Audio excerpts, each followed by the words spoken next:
Lielam cilvēkam nevajag māju, man pārliecība ir, ka cilvēkam vajag dārzu. Paradīzes dārzs vai vienalga, kur mēs dzīvojam dārzā. Un dārzā ir viena telpa, kas ir silta, ko sauc par māju, es vairāk tā nodefinētu. Jo mūsdienās arhitekti vairāk ir, kad viņi ir pilsētu plānotāji, ārtelpa ir daļa no arhitektūras bez maz vai, un dārzs ir maza daļa, tā kā tur tāds dzīvoklī paklājas vai vēl kaut kas, kas tur ir kaut kur arī, jo bez tā galīgi nevar.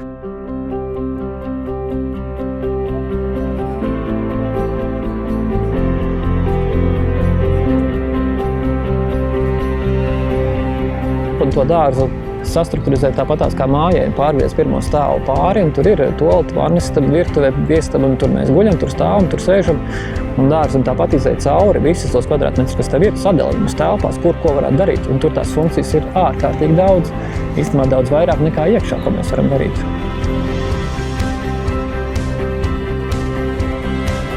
Man liekas, ka tā daba ir mums daudziem daudz vairāk vajadzīga nekā tā cietā telpa, kurā mēs esam.